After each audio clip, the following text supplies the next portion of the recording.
سوال سے عمل کرتے ہیں پروگرام میں. یہ انہوں نے اپنا نام نہیں لکھا لیکن یہ پوچھتے ہیں کہ عشر کن فصلوں پر لگتے ہیں اور خاص کر کے کپاس کی فصل کے بارے میں رہنمائی فرمائیے گا. زمین کی جو آمدن ہے سب پہ عشر ہوتا ہے. جو بھی فصل ہو, جو بھی فصل لگے جو گی بھی اس پہ فصل آئے اس پہ عشر ہوگا. جہاں بارانی فصل ہوتی ہے وہاں آپ 10واں حصہ دیں گے. 10واں حصہ اسی لیے اسے عشر کہتے ہیں. عشر 10ویں حصے کو 10واں حصہ، کہتے ہیں. ٹھیک اگر ہے. مثلا 100 من گندم ہوئی ہے بارانی تو 10 10 من جو ہے وہ زکوٰۃ کی طرح جائے گی, بیت المال میں جائے گی. ٹھیک ہے. آپ پانی لگاتے ہیں تو پھر 20واں حصہ دیں گے. پھر 20واں حصہ دینا ہے. جہاں آپ آبی رقبہ ہے, آپ پانی بھی لگاتے ہیں, جو قدرتی پانی پہ پلتی ہے وہاں 10واں حصہ دیں گے. اسے عشر کہتے ہیں.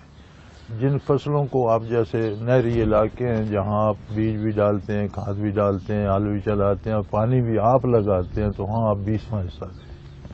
یعنی کہ اگر 100 من ہے تو جہاں پہ بارانی ایریا ہے وہاں پہ ہمیں 10 10 دینی ہوگی. جہاں وہ جہاں آبی ہے 5 جائے گی, وہاں 5 من جائے گی. ٹھیک ہے. اور یہ دینا لازم ہے, لازم, فرض ہے. فرض ہے. عشر فرض ہے, فرض زکوٰۃ کی طرح.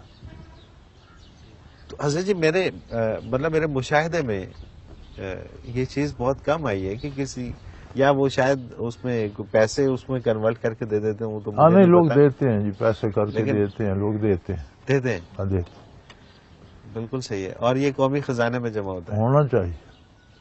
ٹھیک ہے.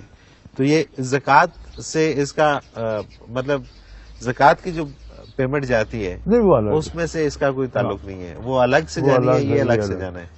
یہ زمین کی آمدن پر ہے. ٹھیک ہے. ٹھیک ہے. ٹھیک ہے. ٹھیک ہے. بالکل صحیح. ہم زکوٰۃ بھی دیتے ہیں, عشر بھی دیتے ہیں. الحمدللہ. بالکل صحیح. ٹھیک ہے. یہ اپنے طور پہ بھی دے سکتے ہیں جس طرح زکوٰۃ. چونکہ کوئی مرکزی نظام نہیں ہے نا تو اپنے طور پر ہی دیا جائے گا. اپنے طور پہ دیا جائے گا. بالکل ٹھیک ہے. ورنہ حکومت کا, مسلمان حکومت کا مرکزی نظام ہونا چاہیے.